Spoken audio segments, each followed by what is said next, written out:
nuestro programa. Hoy exploraremos la confusión, líos y embrollos relacionados con la malversación y la amnistía. Tenemos con nosotros a dos expertos, Guillermo Dupuy, editorialista de Libertad Digital, y Teresa Freixes, catedrática de Derecho Constitucional. Saludos, doña Teresa. Gracias por estar con nosotros de nuevo. Hola, buenas tardes y gracias por invitarme. ¿Qué tal, don Guillermo? Bienvenido. ¿Qué tal? Buenas tardes. Gracias. Comencemos. Imaginemos que para abrir el debate, esta es una pregunta de calentamiento. Imaginemos que un funcionario público desvía parte de los fondos destinados a un proyecto de infraestructuras para una fundación benéfica para personas sin techo. ¿Eso sería un caso de malversación, doña Teresa? A ver, malversar desde un punto de vista jurídico significa destinar un dinero a una finalidad que no es la legalmente prevista. ¿Mm? Da igual que una persona, bueno, da igual no porque después las responsabilidades pueden ir graduadas, ¿no? Pero en el fondo, tanto es malversación que uno se quede esos fondos para su propio provecho, como que, digamos, se destinen, pues eso, a una obra benéfica. Si se tienen que cambiar el destino de los fondos, pues a veces legalmente está previsto que un porcentaje pueda ser de libre designación digamos, o que hay un procedimiento para poder decidir ese cambio de destino. Eso todas las personas que han gestionado fondos públicos lo saben perfectamente, ¿eh? Es decir, malversar es no adjudicar o no ejecutar los fondos según el destino legalmente previsto. Muy bien, don Guillermo, para abrir fuego. Sí, no, por supuesto lo que ha dicho doña Teresa es cierto. Lo único es que los ciudadanos de a pie nos llevamos mucho las manos nos regamos las vestiduras cuando implica un enriquecimiento personal. Evidentemente, si destinas los recursos públicos para metértelo en el bolsillo, evidentemente le estás dando una finalidad distinta a la que estaban destinados. Pero a mí, el que no haya enriquecimiento personal, pero que haya un desvío de fondos para algo que en este caso usted ha puesto el ejemplo de algo plausible, benéfico y tal, pero la comisión de un delito me parece casi, puestos a graduar, me parece casi más grave. Es decir, a lo mejor esta persona no se ha enriquecido personalmente, no lo ha hecho movido por ánimo de lucro, pero el que haya cogido dinero del contribuyente para financiar la comisión de un delito no solo es un delito de malversación, sino incluso considero que debía estar incluso más grabado, porque el perjuicio que se ocasiona a la sociedad es casi mayor que si se lo hubiera destinado para él para comprarse un Mercedes.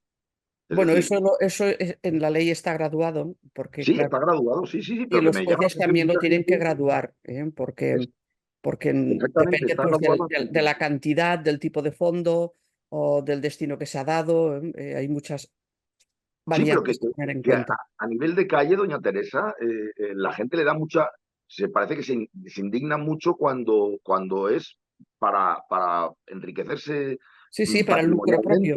patrimonialmente, Ujú. para lo que puede, pero luego también tenemos que decir oye, es que desviar fondos también para financiar un proceso delictivo, aunque ellos no se enriquezcan personalmente, Sí, sí, sí, también sí, es muy sí, grave, ¿no? sí, Pero sí, bueno, evidentemente evidentemente. hay distintos tipos, sí. Aquí ya entramos en arena. Entonces, la ley de amnistía aprobada por Sánchez, estamos de acuerdo que establece que la malversación no se puede amnistiar si ha habido un beneficio personal patrimonial. Pero, ¿cómo afecta esto a los políticos condenados o investigados por malversación? Porque parece que hay disparidad de criterios, entre determinados miembros del gobierno que han salido a criticar las decisiones de los jueces Marchena y Arena, que consideran que aunque los políticos condenados, que estos políticos condenados e investigados sí han tenido un beneficio personal patrimonial. ¿Cómo lo justifican?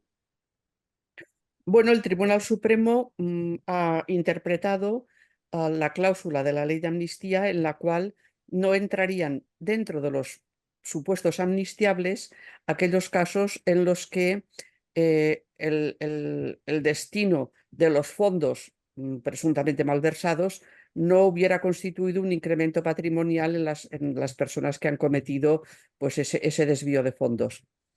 A ver, esto, claro, de entrada ya sería muy discutible que esto lo tuviéramos que admitir así, porque la malversación es malversación en todos los casos, y las directivas europeas sobre la malversación prevén que haya que castigarla en todos los casos. Pero aquí estamos en el otro supuesto, en el supuesto de vamos a amnistiar aquellos casos en los que se diga que no ha habido lucro personal. El Tribunal Supremo lo que ha hecho ha sido una interpretación de los hechos, teniendo en cuenta que esos fondos se habían aplicado a la comisión de conductas ilícitas, algunas directamente delictivas y otras, pues, irregularidades administrativas. Y, por lo tanto, no a finalidades que aunque fueran distintas de las inicialmente previstas, no supusieran un ilícito, sino todo lo contrario. Claro, al estar destinadas a realizar actos que a quien aprovechaban, es decir, a los que favorecían, era a los que los cometían, y ser estos actos ilícitos, en todo caso, si era algo que ellos querían hacer, tenían que haberlo sufragado con su patrimonio personal. Y al no haberlo sufragado con su patrimonio personal, ese dinero de alguna manera les ha supuesto pues algo de favor, porque algo que hubieran tenido que sufragar en todo caso ellos con sus propios medios, pues han utilizado fondos públicos para sufragarlo. Desde ese punto de vista, el Tribunal Supremo entiende que sí ha habido un lucro personal o un enriquecimiento personal en la utilización de estos fondos, porque se han destinado a hechos ilícitos. Y en todo caso, hubieran tenido que hacerlo los autores de los hechos con cargo a su propio patrimonio, si es que tan convencidos estaban de que lo que estaban financiando era una causa justa. Don Guillermo. Pues yo aquí a lo mejor me meto en un berenjenal a título personal, porque claro, una sentencia del Tribunal Supremo que hace que no se vaya de rositas Puigdemont es algo con lo que uno simpatiza. Si además hay juristas de reconocido prestigio, usted me envió el otro día, doña Pilar, recuerde un artículo de don Manuel Aragón, y creo que también Enrique Jiménez Barte había escrito también algo diciendo Sí. sobre el criterio absolutamente impecable del razonamiento del Tribunal Constitucional perdón, el Tribunal Supremo para considerar que la ley de amnistía no cubre los casos de Puigdemont mediante el argumento que ha desarrollado doña Teresa. Pero a mí, yo personalmente, y no lo digo ni siquiera a nivel del periódico, que lo defendimos y tal, pero yo personalmente, a mí esta sentencia no me parece. Creo que hubiera sido mejor lo que hablamos con doña Teresa hace mucho tiempo y lo que se ha salido en los periódicos, que era directamente considerar que esta ley contraría tanto el ordenamiento constitucional como el derecho comunitario y plantear una cuestión prejudicial.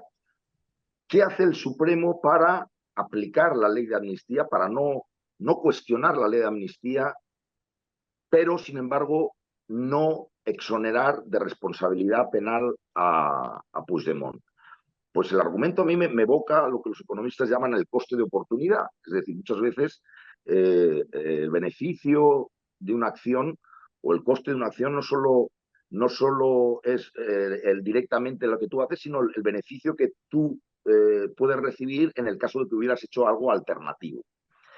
Y desde ese punto de vista, el Tribunal Supremo acierta cuando dice que si estos gastos que han sido sufragados con el dinero del contribuyente los hubiera tenido que pagar de su bolsillo los autores del delito, evidentemente hubieran tenido una merma patrimonial. Si no la han tenido, es evidente que se han beneficiado personalmente de la disposición del dinero público. Pero a mí este argumento me parece un poco tirado por los pelos, aunque tenga su lógica económica, ya insisto en invocar el concepto económico de coste de oportunidad, pero a mí me parece un poco tirado de los pelos porque eso Puigdemont no acredita que Puigdemont lo hiciera por ánimo de lucro. Es decir, él no, es verdad que no pierde, pero tampoco gana por la comisión del delito a nivel de lucro personal o particular. Y Bueno, sobre todo sí que gana, porque puede mantener la mansión de Waterloo, puede mantener sí, toda una sí, serie de pero preventas evidentemente, que si no sería imposible sin doña malversaciones si no Teresa, hubiera habido si me permite, desvío es de por fondos. quiero decir, a lo mejor es un razonamiento que no lo va a leer, pero déjeme que termine, por favor, para exponerlo. Es decir, pero ese beneficio lo hubiera seguido teniendo si no se hubiera metido en acciones delictivas, ¿no? Y sobre todo que ese argumento viene bien pensado a anular a efectos prácticos la distinción que hace el legislador entre malversación con ánimo de enriquecimiento personal de aquellos delitos de malversación en que simplemente se estipulan como tales simplemente porque se destinan a usos distintos al que estaban previstos ser destinados. Porque ciertamente, si utilizamos el argumento de que en caso de que el uso lo hubiera tenido que sufragar el acusado de su bolsillo, no existe delito de malversación en el cual no exista un enriquecimiento patrimonial. Es decir, me pueden poner los miembros del Tribunal Supremo un solo ejemplo de malversación y estoy poniendo en la picota a la reforma del Código Penal de finales del 22 y entrada en vigor, por el que se elimina el delito de sedición y se modifica el delito de malversación y en el que se aminoran el reproche penal de aquellos delitos de malversación en el que no existe un enriquecimiento, no existe un ánimo de lucro, no existe un incremento patrimonial del que lo comete, ni el suyo ni el de terceros. Pero claro, si introducimos el argumento que inocula ahora el Tribunal Supremo, de decir, ellos habrían tenido un deterioro o un coste patrimonial, se hubieran tenido que sufragar de su bolsillo, entonces todos los delitos de malversación constituyen, por definición, un enriquecimiento personal. Volviendo al ejemplo que nos ponía doña Pilar usted al principio, si el dinero que se destina a una obra benéfica, que es un delito evidentemente de malversación, por muy benéfica que sea la finalidad, porque es un delito distinto al que estaba previsto, si la autoridad o el funcionario público que destinara el dinero del contribuyente para ese uso lo hubiera tenido que sufragar de su bolsillo, le hubiera producido un empobrecimiento personal. Pero como lo utiliza del dinero del contribuyente, entonces se enriquece. Entonces, con ese mismo aplica de tres, todos los delitos de malversación conllevarían enriquecimiento patrimonial y conllevarían ánimo. A mí, la sentencia del Supremo no me gusta en ese sentido. Y sobre todo, también, y primero por esa razón. Y segundo, porque viene a aceptar la concordancia de la ley de amnistía con el derecho comunitario, porque No, no, no, no, no, no, sí, o sea, desde el punto de no, vista de lo que hace el en Supremo, absoluto. Él no aplica no, la ley de amnistía porque considera que tanto en la redacción de la propia ley puede no aplicarla por esta cuestión que estamos hablando, como porque no responde a los criterios establecidos en el derecho comunitario y no cierra la puerta a presentar la cuestión prejudicial. No la cierra. Evidentemente, cuando una norma interna, un juez considera que puede ser contraria al derecho comunitario, tiene dos opciones. Si está convencido de que es contraria, no aplicarla. Y esto es el camino que ha seguido en este punto concreto el Tribunal Supremo. La otra cuestión es si tiene dudas de la compatibilidad, entonces presentar la cuestión, porque la cuestión está pensada para cuando se tienen dudas de compatibilidad. esa puerta no está cerrada y entiende que sobre este punto o sobre otros, se pueden presentar las cuestiones prejudiciales. Luego, por otra parte, en la sentencia se plantea también y se inician los trámites para la presentación de una cuestión de inconstitucionalidad ante el Tribunal Constitucional, esta vez no relativa al delito de malversación, sino relativo al delito de desobediencia, por entender que ahí puede haber dudas sobre la regulación de la ley de amnistía. Han iniciado los trámites de consulta a las partes, que son preceptivos, y después quien decide si presenta o no presenta esa cuestión de inconstitucionalidad es el propio Tribunal Supremo, en este caso, que es el que tiene las dudas. Estamos, sí, a mí también, yo ya lo constaté en diversas ocasiones, y yo hubiera ido más por la presentación de la cuestión prejudicial ante el Tribunal Supremo, pero esto es una cuestión de estrategia procesal en la cual, pues no sé, los que no estamos dedicados al foro, es decir, a litigar directamente, pues a veces no acabamos de apreciar el porqué de tal estrategia o tal otra. El Tribunal Supremo, a ver, experiencia en estas cuestiones tiene y supongo que pues habrá medido muy bien lo que ha hecho para poder dictar la sentencia que ha dictado. Es una sentencia que los que están más duchos en cuestiones procesales, yo no soy procesalista ni penalista tampoco, consideran que está bien, que es una sentencia adecuada. Y por lo tanto, pues vamos a ver ahora qué juego da todo esto, porque es que estamos en el inicio de la aplicación de la ley de amnistía. Se acaban de empezar también las fases previas de la presentación de cuestiones prejudiciales por el caso, digamos, tsunami, es decir, por la acusación de terrorismo que se ha iniciado en determinados supuestos habidos en Cataluña durante los momentos álgidos del proceso. Entonces, pues aquí la juez que lleva el caso ha pedido a las partes que expresen su opinión porque está pensando en presentar la cuestión prejudicial al Tribunal de Justicia de la Unión Europea. Claro, es que como es una ley tan amplia, la ley de amnistía, que abarca tantos aspectos, pues no se agota con el enjuiciamiento de lo que es la malversación o lo que es la desobediencia o lo que es el terrorismo, lo que es decir, hay distintos aspectos que supongo seguirán vías procesales diferentes. Varios amigos míos abogados siempre me lo han dicho, dice, esta ley va a ser un lío en su aplicación, porque la verdad no es que sea una ley muy pulcra en su redacción y por lo tanto, pues eso favorece que digamos que no sea fácil dilucidar los mecanismos de una aplicación. A mí me hace mucha gracia una cosa y es la insistencia del gobierno en que los jueces tienen que aplicar la ley de amnistía siguiendo la voluntad del legislador. Esto Me sí que hace parece. muchísima gracia, sobre todo porque nunca ha reclamado el gobierno que la ley de amnistía responda a la voluntad del constituyente, cuando la Asamblea Constituyente decidió expresamente que no se incluiría la amnistía en la Constitución. Entonces, claro, ahí hay una contradicción tremenda, como de las que suele adolecer el gobierno actual, de que, en fin, dice una cosa, no se da cuenta de que no ha dicho otra o dice la contraria, etcétera. De hecho, pues estamos ante una ley que, como hemos previsto, va a plantear problemas mil en su aplicación, ¿eh? Veremos finalmente cuántos casos son amnistiados al final, porque lo que primero decide aquí el Tribunal de Justicia de Cataluña que es amnistiable, la Fiscalía lo quiere recurrir. Cuando anuncia que presenta el recurso, el fiscal general del Estado interviene para que no se presente el recurso.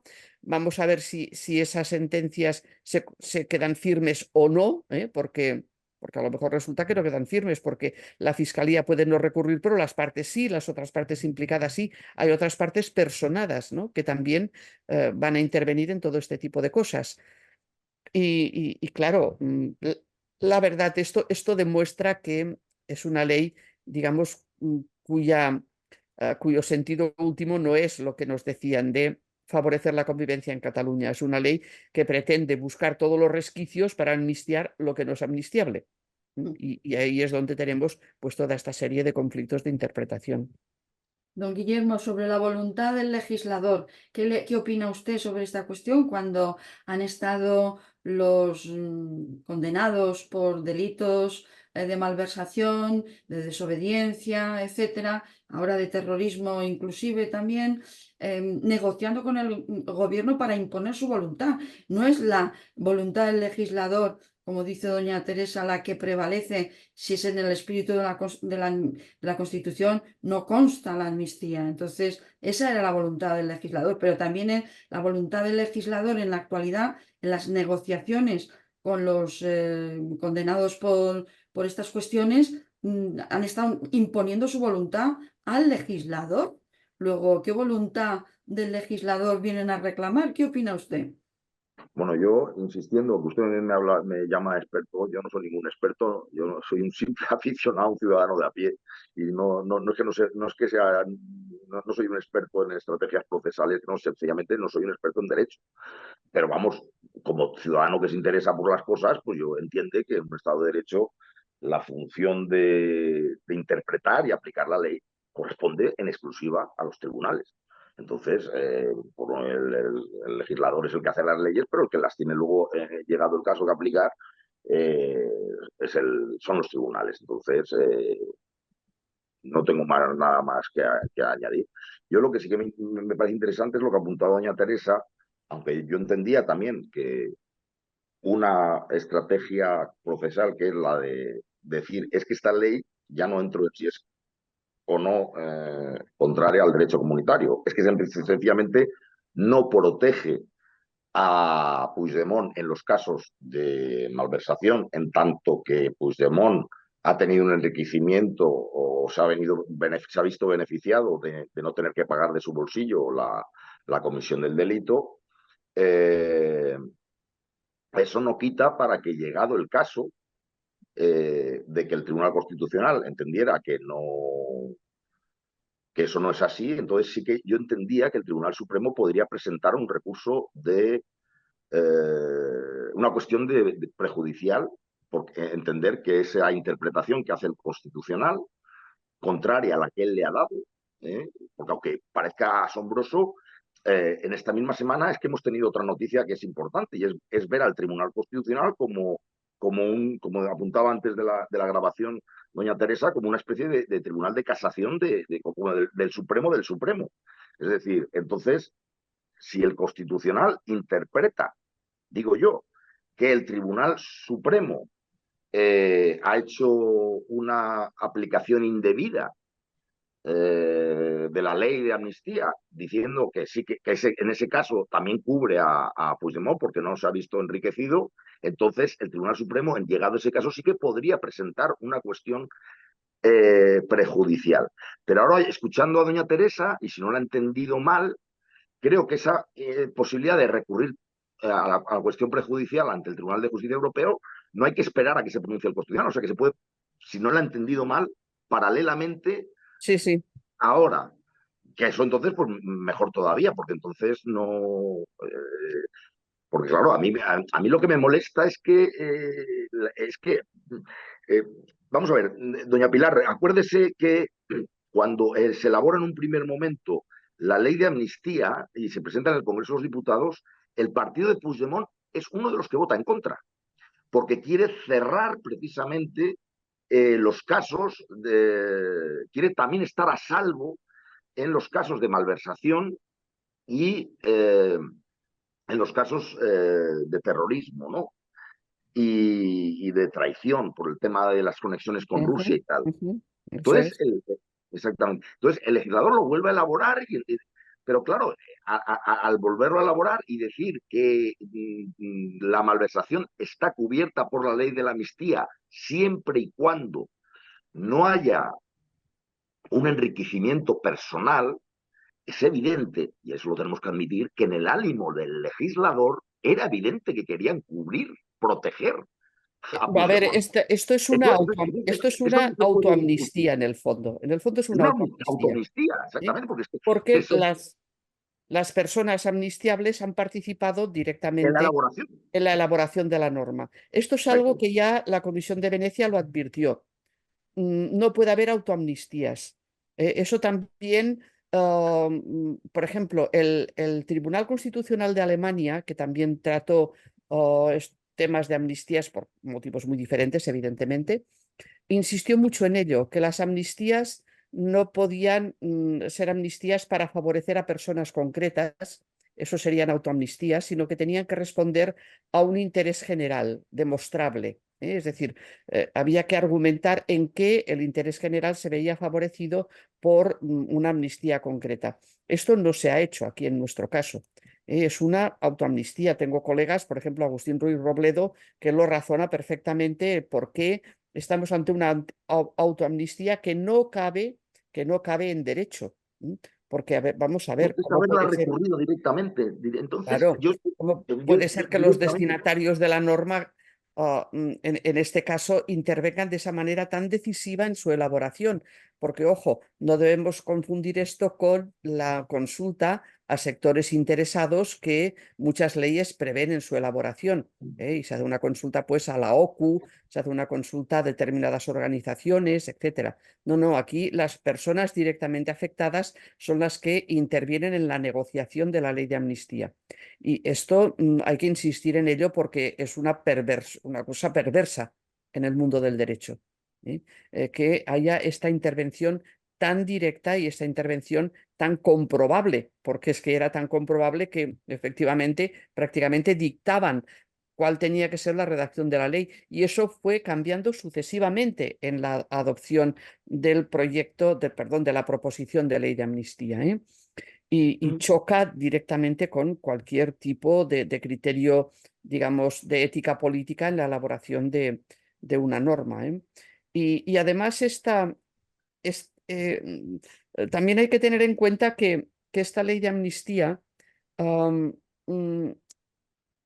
no acaba de encajar ni tan siquiera en lo que en su exposición de motivos expone. No hay una correspondencia entre lo que dice que pretende y lo que vemos después que se está pretendiendo. Porque todas esas dudas que podíamos tener al principio de que era una ley dictada para favorecer determinadas cuestiones está clarísimo. El tema del delito de desobediencia. Yo recuerdo perfectamente em, en aquellos momentos, siendo Puigdemont presidente, que se hizo una fotografía y una filmación con las 7 decisiones del Tribunal Constitucional en las que le prohibía realizar determinados actos. Y decía, miren, aquí las tienen y yo me lo paso por el forro. Es decir, que hay ahí unos delitos que son difícilmente amnistiables, porque en el fondo, indultos y amnistías se dan cuando se cree que se ha dictado una resolución injusta porque a lo mejor pues, la pena es excesiva para los hechos que la habían originado o porque digamos, el, el condenado no era consciente de qué es lo que estaba sucediendo en su caso, porque no tenía suficientes conocimientos para ello o porque pues bueno, por diversas causas no era consciente. No es este el caso. Estaban absolutamente advertidos desde el principio. Desafiando. El problema aparece cuando aquello que en toda lógica jurídica conducía a unas conductas condenables y condenadas, que después fueron indultadas, pero digamos condenables y condenadas, ahora en estos momentos lo que se pretende con esta ley de amnistía es que parezca que no se hubiera tenido que intervenir y que los jueces se extralimitaron en su labor y que por lo tanto no se podían dictar condenas en estos supuestos porque ellos lo hicieron en aras de un bien pretendido que era la convivencia en Cataluña, cosa que no se ha comprobado nunca y todo lo contrario, es decir, la convivencia está peor desde que estamos discutiendo sobre esta ley de amnistía que no antes. Sí, no, yo recuerdo aquellos días que es que era pronunciarse los tribunales sobre que no podían hacer, inmediatamente convocaban una rueda de prensa al gobierno de la Generalitat Sí, sí, para decir públicamente que no iban a hacer caso. Eso Es que es. no dejaban que pasara 24 horas sin dejar constancia de que iban a desobedecer. Cosa que están volviendo a hacer. Claro, sí, sí, sí, sí, no lo Cosa que llevan a están gala. volviendo a hacer, vamos, es decir, decisión judicial que aparece, pues eso va inmediatamente seguido de una declaración por parte de quien sea, a nivel de partido, a nivel de gobierno de la Generalitat, de lo que sea, en el cual pues se dice no lo aceptamos, no lo acatamos y nosotros no vamos a cumplir esto. Así es. Muy bien, pues tendremos que, para ir acabando, dos cuestiones que no me gustaría dejarme en el tintero. Y una es la relacionada con la bueno, con la intimidación que están recibiendo los miembros del Tribunal Supremo por parte del gobierno con descalificaciones por la interpretación que están haciendo de los hechos. Esto no es normal, no es habitual, pero se ha convertido en algo muy anormal, muy propio de partidos o de países iliberales, cosa que España hasta ahora no estaba calificada como tal. ¿Qué opinan ustedes sobre esta cuestión de la descalificación que está haciendo el gobierno sobre las decisiones e interpretaciones de un tribunal como el Supremo? Del Tribunal Supremo y de todos los jueces que dictan algún tipo de resolución o que tienen abierto cualquier tipo de proceso que al gobierno no le interese. ¿Eh? Estas intimidaciones sobre los jueces realizadas por parte de organismos gubernamentales son gravísimos. Son gravísimas. Es lo más grave que puede suceder en las relaciones entre Poder Judicial y Poder Ejecutivo. Al Poder Judicial, evidentemente, se le puede criticar, claro que sí. Se le puede criticar por el contenido de sus sentencias, se puede discrepar de ellas. Bueno, a ver, si cogemos las revistas jurídicas, es que en todas hay absolutamente pues análisis y críticas de las decisiones de los jueces, y eso es lo normal, porque así es como también se avanza en la interpretación y cómo se avanza en el conocimiento de toda esta serie de temas. En los criterios de verificación del Estado de Derecho que tiene establecidos la Comisión Europea y la Comisión de Venecia y el Greco, el que los gobiernos intenten desacreditar a los jueces consideran que es uno de los mayores problemas que pueden crearse alrededor de la eficacia del Estado de Derecho. Todo esto, no me cabe duda, va a estar reflejado en el informe sobre el Estado de Derecho que se va a emitir. A ver, ahora va a salir, este mes tiene que salir, yo supongo que saldrá en pocos días, Sí. el informe sobre el año 2023, Ujú. en donde ya empezamos a tener algunos de estos problemas. Los hemos agravado mucho en el año 2024. El informe que salga el año que viene constatará, evidentemente, todo esto que está sucediendo ahora. Ujú. ¿Para qué sirven estos informes? Porque podríamos decir, ¿son papel mojado? No, no son papel mojado. No son papel mojado. No son papel mojado porque estos informes le sirven de base tanto al Parlamento como a la Comisión Europea para, en su caso, si consideran que se han transgredido no un indicador concreto, sí, porque problemas concretos los puede tener cualquier país de la Unión Europea, pero si se empieza a ver que existe un incumplimiento sistémico, porque son muchos los indicadores que no son respetados, entonces la Comisión Europea puede interponer, como ha hecho en el caso de otros países, lo que se denomina un recurso de incumplimiento. Ujú. Recurso de incumplimiento significa que se acusa al Estado de ser un infractor y eso lleva pues una serie de consecuencias, porque los recursos de incumplimiento los decide el Tribunal de Justicia de la Unión Europea y sus sentencias, aparte de la constatación del incumplimiento, suelen venir acompañadas de sanciones económicas muy grandes, como hemos visto en el caso de Polonia o en el caso de Hungría u otros estados de la Unión Europea, por falta de respeto al Estado de Derecho. Con lo cual ahí tenemos un problema muy serio que vamos a ver cómo se va enfocando, porque no es todo la ley de amnistía. Para mí la ley de amnistía es un poquito la punta del iceberg, porque si vamos analizando, y lo estamos haciendo porque enviaremos también, como hicimos con respecto al año 23, pues enviaremos también a los organismos europeos estudios sobre qué está pasando en el año 2024 con el respeto al Estado de Derecho, teniendo en cuenta los indicadores prefijados. Y realmente, si el informe que enviamos en el 2023 fue bastante demoledor, el del 2024, pues corregido y aumentado, porque lejos de mejorar, lo que hemos hecho es empeorar nuestra posición. Y veremos ahí qué consecuencias puede traer esto. Todo es lento. Aquí, claro, tenemos también un poco la tendencia desde la ciudadanía de querer resultados rápidos. Y todo lo jurídico, ya lo sabemos, es lento. Entonces, lo que hay que también decir es que no haya una respuesta rápida no significa que no vaya a haber respuesta, sino que se tienen que cumplir todos los procedimientos, todos los plazos, se tiene que verificar todo con todas las partes y, por lo tanto, la decisión cuando venga, pues ya veremos cómo será. Y a mí todo lo que voy viendo me indica que no nos vamos a salir muy de rositas en este caso. Don Guillermo, la doble vara de medir que hemos comentado fuera de micrófono en algunas ocasiones, la Unión Europea y el TCUE y los organismos en general de la Unión Europea utilizan una doble vara de medir o un doble estándar, como dicen los sajones, para calificar a España en considerarla que es suficientemente democrática y no aplican la exigencia que aplican a otros países como pueden ser Hungría, Polonia, Checoslovaquia, Chequia, perdón, Eslovaquia, etcétera. Usted lo que quiere es que me regañe doña Teresa, porque si ahora yo digo que el Tribunal de Justicia Europeo todos somos iguales, pero unos más iguales que otros, me va a decir que no es conveniente que lo diga o algo así.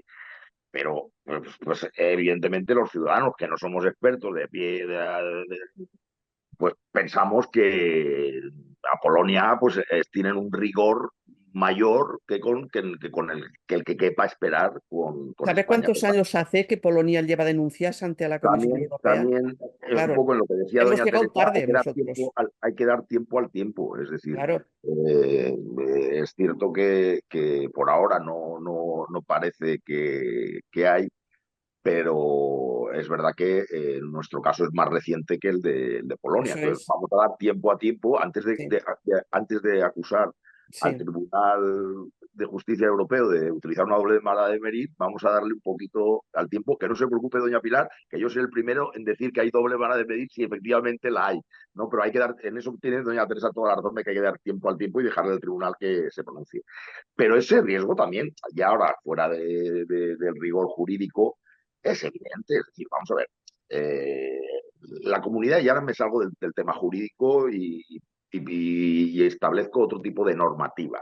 Por ejemplo, Europa plantea unos niveles de unas exigencias de cumplimiento del déficit. Y ahora me meto en el terreno económico. Pues, en teoría, si Europa hubiera sido coherente con sus propias normas, nos tenía que haber metido una sanción por haber Pero es que lo incumplido. cambió, es decir, nos dejó saltarnos el tope de déficit. Y nos ha permitido, ha hecho la vista gorda, porque claro, Pero no no es lo solo a mismo. nosotros, a todos los Bueno, ya, países. hombre, eso Claro, faltaba, pero ya, claro. pero movidos por el peso de determinados países, pues hacen mayor o menor la vista gorda. Pero bueno, Bueno, y por el dejemos tema algo. de la crisis económica derivada de la pandemia. Sí, Eso sí, fue el origen de que el tope de déficit, digamos, fuera mucho más flexible más laxo y y tal, de pero que, bueno, claro, yo creo que si esto hubiera sido un problema de incumplimiento por parte de un determinado país, no hubieran sido tan laxos. Pero bueno, tampoco me quiero entrar en juicios de valor, si entonces vamos a esperar, como usted bien dice, a que el Tribunal de Justicia Europea sí. se pronuncie. Yo lo único Y la propia Comisión Europea, a ver qué nos la propia dice Comisión Europea. Yo lo en el único que informe. le preguntaría a doña Teresa es que, claro, a mí, que yo no soy ningún experto en procesal, pero insisto que yo de manera intuitiva no hubiera ido por donde ha ido el Supremo, sino que directamente hubiera planteado una cuestión prejudicial al Tribunal de Justicia Europeo. Mi temor es, podría darse el caso de que elevada la cuestión prejudicial y ya cuestionando la propia ley de amnistía, no diciendo, porque aquí en el auto del Supremo no la cuestiona, simplemente dice que la aplico, pero es que no cubre el tema de Ujú, Puigdemont. sí, Eso es distinto a cuestionar ujú, la norma. Entonces, ujú. llegado el caso que el Tribunal de Justicia Europeo pueda alegar, oiga, si usted piensa que esto era contrario al ordenamiento constitucional o al ordenamiento comunitario, ¿por qué en lugar de alegar de que no cubría, porque sí que había habido enriquecimiento o beneficio patrimonial de los acusados, por qué directamente no planteó una cuestión prejudicial? Es decir, entonces, porque yo Bueno, pienso, eso lo que no nos me lo gusta tendría que explicar el Tribunal Supremo. Yo no puedo, sí, no Lo- podemos establecer lo- conjeturas al respecto sí. y bueno, pues la cuestión está planteada de esta manera, y por lo tanto pues habrá que esperar a ver cómo se desarrollan los acontecimientos, porque claro, no me cabe duda de que intentarán, frente a esta decisión del Supremo, plantear un recurso de amparo ante el Tribunal Constitucional, por ver si de esta manera se revierte la situación. Entonces, evidentemente, la duda va a ser gordísima, porque tendremos un Tribunal Supremo que es el máximo intérprete jurisdiccional, que opinará de una manera, y un Tribunal de Garantías Constitucionales que opinará de otra manera. Es decir, claro, que habrá un choque de pero opinión entre uno y el Doña otro. Teresa, póngase en el lugar de los ciudadanos de a pie, porque eso lo hemos visto esta semana con el tema Claro, de... claro, ya lo hemos visto. Sí, Entonces digo, sí, a ver sí, si sí, va a pasar lo sí, mismo. sí. Estamos aquí ante un tema de garantías procesales, en este caso, porque el Tribunal Constitucional es un tribunal de garantías y sobre todo de garantías de procedimiento, que es la mayor parte de sus sentencias, residen sobre esto, cuyas decisiones también pueden ser cuestionadas ante el Tribunal Europeo de Derechos Humanos. Ojo, que no se acaba todo ahí, ¿eh? Entonces, vamos a ver qué es lo que sucede. Si los afectados por las decisiones que vaya tomando el Tribunal Constitucional, mm, alguna de las partes, porque las partes no son solamente las beneficiadas, pueden ser también las perjudicadas, algunas de las partes piensa que ahí lo que ha habido es una mala aplicación de las garantías constitucionales en torno a lo que es el artículo 24 de la Constitución y 6 del convenio, y deciden acudir al Tribunal de Estrasburgo. Yo no lo descarto, no sé si lo harán o no, pero no lo descarto. Muy bien, pues nos hemos quedado sin tiempo. Yo me pasa el tiempo volando y lo lamento muchísimo porque seguiría otro tanto de nuestro tiempo dedicado a estos temas tan interesantes con nuestros participantes. Y le tengo que reñir un poco, don Guillermo, porque usted dice que no es experto en procesal, no es experto en tribunales, pero sabe mucho. Y sobre No, todo hombre, tiene no, mucho... bueno, No, no, no. Quiero no, no, decir, tu padre fue juez, ha tenido un nada, entorno, ha tenido un entorno donde nada, se ha nada. nutrido de muchas cuestiones, muchos debates Bueno, Los que trabajamos en medios de comunicación somos un poco osados de ponernos a opinar de muchas cosas no, bueno, que no no, no, somos expertos de vamos a ver, saber. es que eso responde también a preocupaciones ciudadanas y por lo tanto, pues son preguntas legítimas que todas las personas se pueden hacer y que además tienen fundamento, ¿eh? Después ya vienen las cuestiones técnicas, pero en principio no está fuera de lugar que se planteen estas cosas.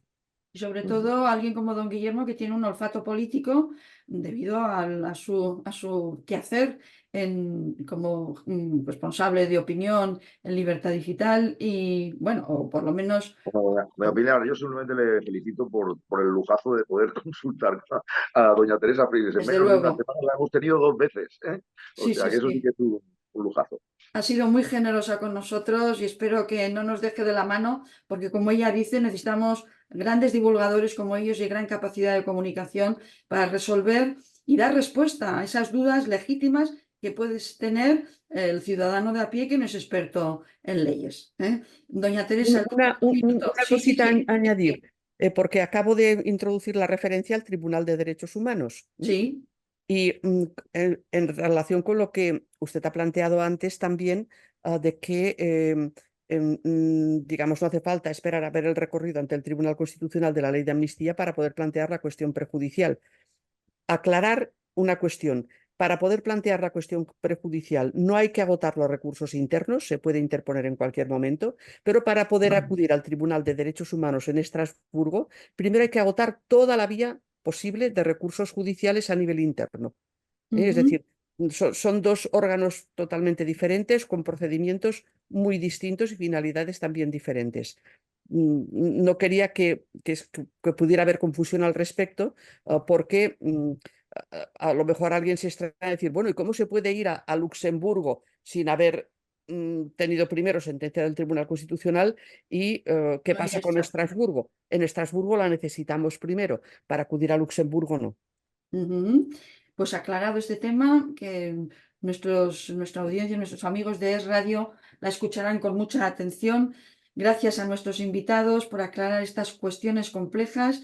Esperamos que nuestros seguidores hayan comprendido mejor la relación entre malversación, amnistía y el papel de los tribunales en el Estado de Derecho. Y les recordamos inscribirse en nuestro canal para seguir escuchando a nuestros invitados. Hasta el próximo encuentro en Debates en Libertad. Buenos días. Buenos días. Adiós y muchas gracias.